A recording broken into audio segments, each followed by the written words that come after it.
আসসালামু আলাইকুম। কেমন আছেন সবাই? আশা করি সবাই ভালো আছেন। আশা করি দাদারা, দাদিরা, আপুরা, ভাইয়ারা সবাই ভালো আছেন। আজকে আমি আপনাদের সাথে অমলকির আচার নিয়ে আসছি। আ আমি আমার মতন করে আচার দেব।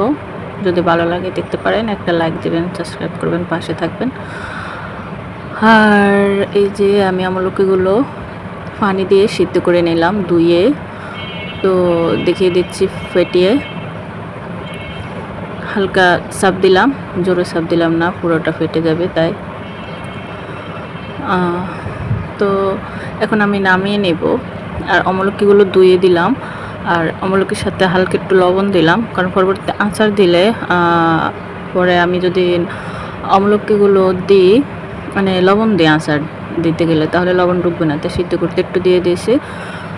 তো এখন পানিটা আমি খাবো, যেহেতু আমলকির সবগুলো ভিটামিন এখানেই লেগে আছে, পানিটা ফেলে দেব না। তো পানিটা আমি যখন খেয়েছি তখন ওটা টক ছিল না। যাই হোক, আমলকিগুলো আমি সেঁকে নিলাম।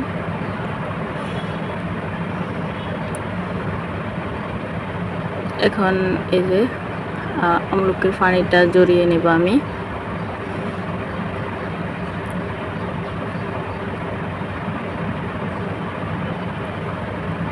এবার নরম হয়ে গেলে আপনারা নামিয়ে নেবেন। আর আমার মেয়ে দেখুন কি করে।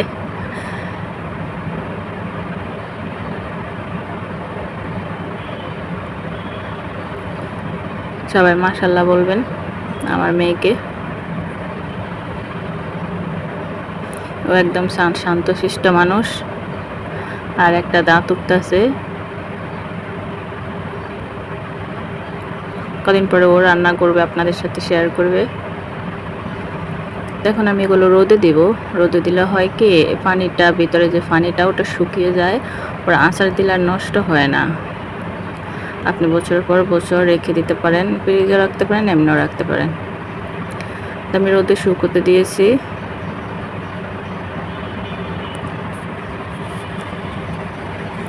আর এক আন্টি দেখুন কাপড় রোদে দিয়েছে। টাকা পয়সা থাকলে মানুষের কত কি। আর আমি যেদিন শীতে দিয়েছি ওদিন আর আচার দিই নাই, পরের দিন তো আমি পানি গরম করছিলাম, তখন পানির পাত্রের উপরে রেখে দিয়েছি। দেখুন টেনে একদম শুটকির মতন দেখা যাচ্ছে, পানি নেই। এখন আমি তেল দিয়ে দিচ্ছি পরিমাণ মতন, যতটুকু লাগে।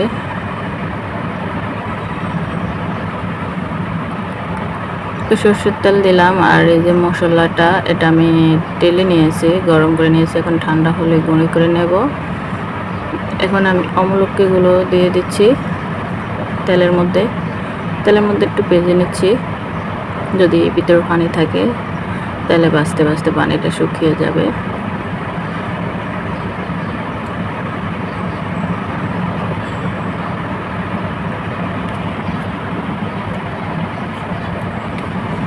আমাকে আমার ননদে দিছিল, আমি 1 বছর পর্যন্ত রেখে রেখে খেয়েছি। তো এবার দেখি আপনাদের ভাইয়া এনেছে। তো আমি এখন ভাবলাম এতগুলো আমলকি তো আর খাওয়া যাবে না, আচার দিয়ে রাখলেই খাওয়া যাবে। আপনারা চিনি দিতে একটু পানি দিয়ে দিবেন, পানি দিলে চিনিটা গলে যাবে, তা না হলে তেলের সাথে এটা শক্ত শক্ত হয়ে যাবে, দানাদার হয়ে যাবে। তো হালকা একটু পানি দিয়ে দেবেন। আমি একটু নেড়ে চেড়ে পানি দিতেছি, আপনারা সাথে সাথে দিলেও দিতে পারেন, তা না হলে যে দানা দানা পেকে যায়, মিষ্টির মতন শক্ত হয়ে যাবে।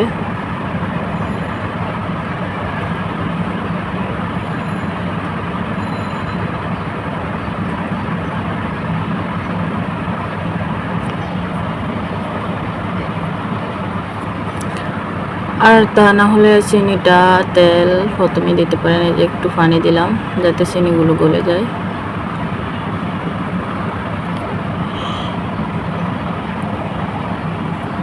আর যেহেতু আমি সিদ্ধ করে পানিটা ফেলে দিয়েছি, তো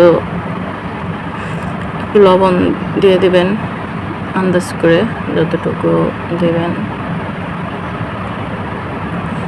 এভাবে নাড়তে থাকবো, নাড়তে নাড়তে যেটুকু পানি দিয়েছি ওটুকু শুকিয়ে যাবে, আর চিনিটার ঘনত্ব একেবারে না আসা পর্যন্ত আপনি নাড়তে পারেন, পরে নইলে ছাঁচ ধরে যাবে, এমনকি শক্ত হয়ে যাবে।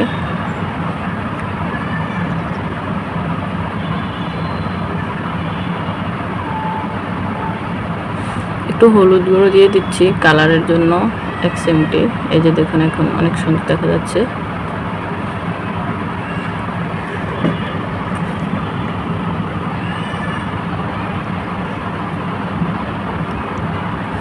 আর এদিকে আমি আমার মশলাগুলো গুঁড়ো করে নিয়েছি, এখন কিছুটা মশলা দিয়ে দেব।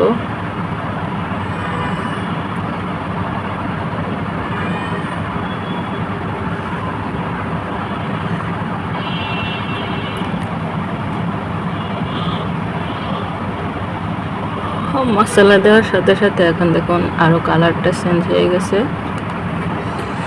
তো ধীরে ধীরে ভাজতে হবে, আচার যত ধীরে ধীরে করা যায় ততই ভালো।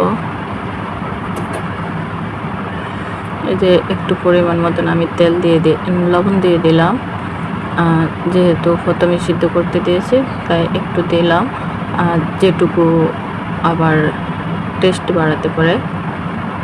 চাইলে আপনারা বিট লবণ টবণও দিতে পারেন।